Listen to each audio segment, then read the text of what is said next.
আমরা প্রথমেই কৃতজ্ঞতা জানাবো শ্রী প্রসূন দাস মহাশয়কে। তিনি না থাকলে হয়তো আজকের এই পর্বটি হতোই না। তিনি আমাদের বলেছিলেন যে হাওড়ার ঐতিহ্যশালী বাগুই বাড়িতে রাস উৎসব উপলক্ষে একটি পুতুল নাচের গোষ্ঠী এসছে, যারা পুতুল নাচ দেখাবে। মূলত তার কথা শুনেই আমরা চলে গেছিলাম হাওড়ার ঐতিহ্যশালী বাগুই বাড়িতে রাস উৎসবের দিন পুতুল নাচ দেখতে। জ্ঞানদা চক্রবর্তী পুতুল নাচ সংস্থা প্রায় 100 বছরেরও বেশি সময় ধরে দক্ষিণ চব্বিশ পরগনার বুকে বাংলার পুতুল নাচের ঐতিহ্যকে ধরে রেখেছে। আশা করি আজকের এই পর্বটি আপনাদের ভালো লাগবে। পুতুল নেবে গো পুতুল সিরিজে একটা অভিনব পর্বে আপনাদের স্বাগত জানাই। নমস্কার, ধন্যবাদ।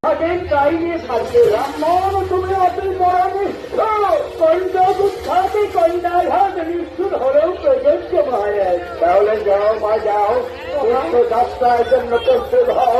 পিতা হয়ে আমি আমার কর্তব্য করতে পারলাম না, তুমি নিজে তোমার প্রতি নির্বাচন করে আমাকে কন্যা দায় মহাদায় হতে উদ্ধার করো। আমি জানি তুমি স্বাস্থ্যপরায়ণ বুদ্ধিমতী শুদ্ধ চিত্তা, এই গুরুভার বহনের ক্ষমতা তোমার।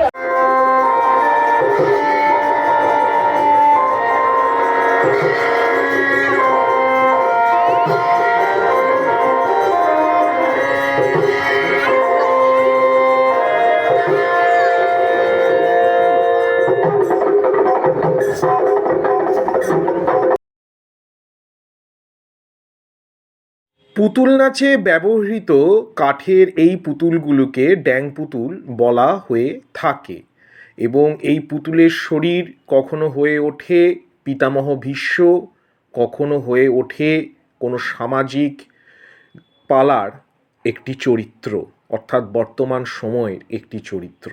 আবার কখনো সে রূপদান পায় মুর্শিদ কুলি খাঁ, যিনি বাংলার এক সময় নবাব ছিলেন। সেই চরিত্রেও এই পুতুলের শরীরগুলি শুধু রূপান্তর হতে থাকে।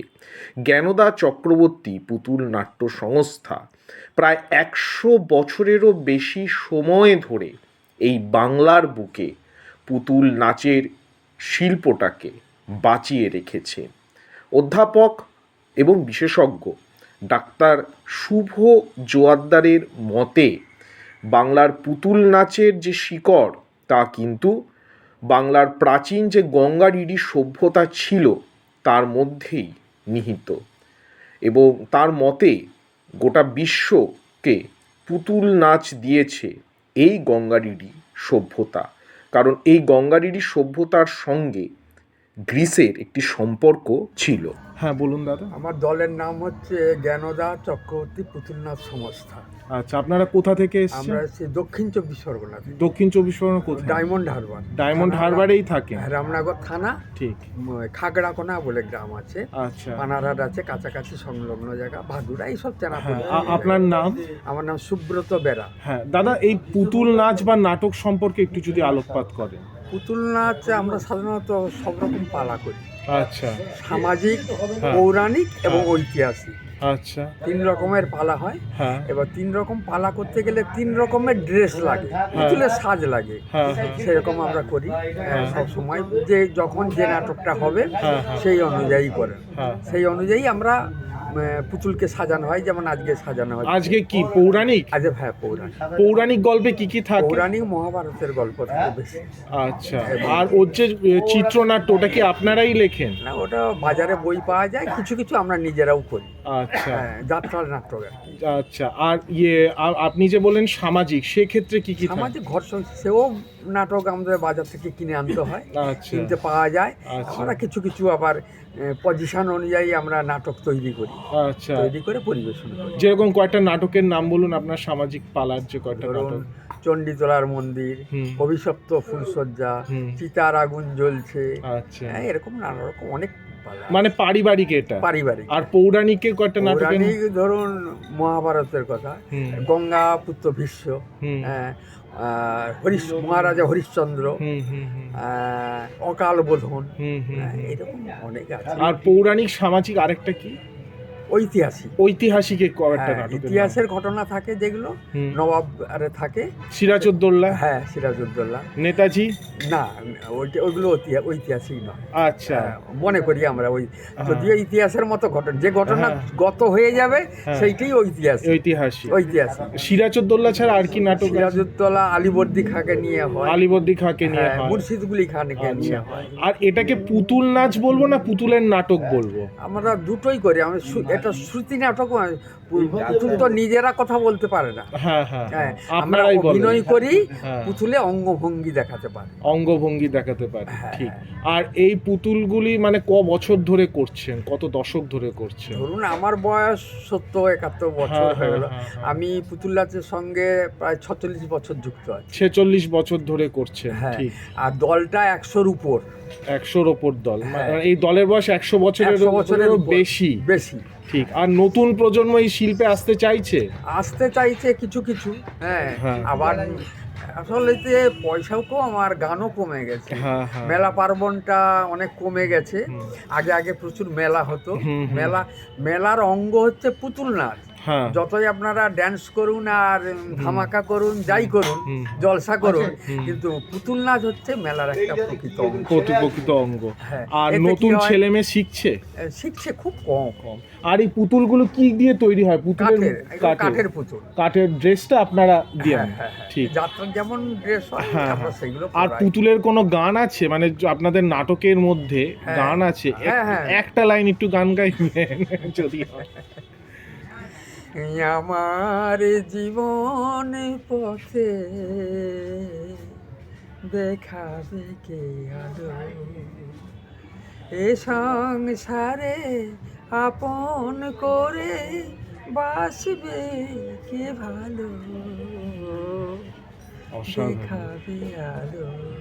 এটা কোন নাটকের গান গাইলেন? এটা সামাজিক নাটক। নামটা? নামটা আমরা যে কোনো নাটকে ব্যবহার করা হয়। হ্যাঁ, চরিত্র অনুযায়ী। আর এখন পুতুলের কতজন সদস্য আছে আপনাদের দলে? 15 জন।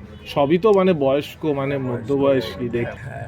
ঠিক আছে। এখন কি মূলত এটা গ্রামাঞ্চলেই বেশি হচ্ছে? মানে আপনাদের গ্রামাঞ্চলেই বেশি না, আছে? এখন বিভিন্ন অনুষ্ঠানে হ্যাঁ শহরেও আমরা করছি। হ্যাঁ। আর এই যেমন এটা তো শহর প্রায় এটা শহরই। শহরই। হ্যাঁ। আর এইটা করে সংসার চলে? না, এটা তো অনেক কত গান হলে সংসার চলবে একটা সংসার। আচ্ছা। আর তবে এটা আমরা শখে। পেশাও নয়, নেশাও নয়, সব দিকে মিলিয়ে মিশিয়ে। আমার ভালো লাগে তাই। হ্যাঁ, এটা কি মূলত শীতকালেই বেশি করেন নাকি 12 মাসই? শীতকালে ব্যাপারটা হচ্ছে শীতকালেই মেলাটা বেশি হয়। হ্যাঁ হ্যাঁ। জল ঝড়ের আশঙ্কাটা কম থাকে। হ্যাঁ, হ্যাঁ, হ্যাঁ, হ্যাঁ। সেই জন্য শীতকালেই বেশি হয়। আর নাটকটা প্রাচীন 100 বছর আগে, আপনি 100 বছর বয়সে আপনার নাটকের দলের, হ্যাঁ। এটা কি মানে আজ থেকে 50-60 বছর আগে কি দুর্গাপুজোর সময় হতো?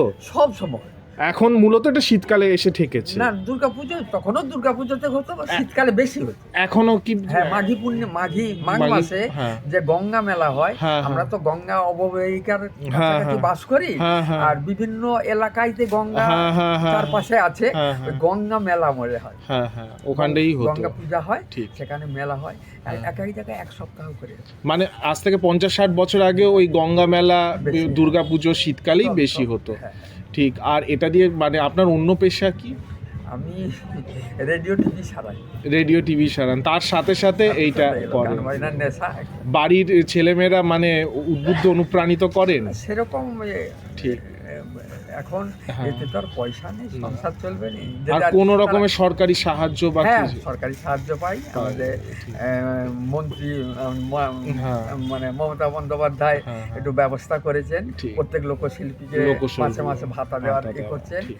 আর কিছু কিছু প্রোগ্রামও দেয়। আর এখানে ভিড় কেমন দেখছেন? প্রচুর ভিড় হয়, বিশেষ করে রবিবার দিন একবার হ্যাঁ, পুরো হ্যাঁ। রাস্তাটা। আজকেই তো লাস্ট। হ্যাঁ, আজকে last। ঠিক। আবার কোথায় যাবেন এখান থেকে? আবার আপাতত এটা হচ্ছে এবার সেই বৈশাখে গোষ্ঠ মেলা বলে। এর মাঝে আর নেই? এর মাঝে আর এই মাঝে এটাই লাস্ট, এবার পুরো বসে থাকা। এটাই তো। দাদা অনেক ভালো থাকবেন, এইটাই আর কি বলবো। বর্তমানে পুতুল নাচের শিল্পীরা বিভিন্ন আর্থিক এবং সামাজিক প্রতিকূলতার মধ্যে বসবাস করছেন। এর মাঝেও তারা এই শিল্পধারাকে বাংলার বুকে, বাংলার মননে এই একবিংশ শতাব্দীতেও তারা টিকিয়ে রেখেছেন, যা এক কথায় অনন্য। এইসব বরিষ্ঠ শিল্পীরাই বাংলার গর্ব, বাংলার অহংকার। নমস্কার, ধন্যবাদ।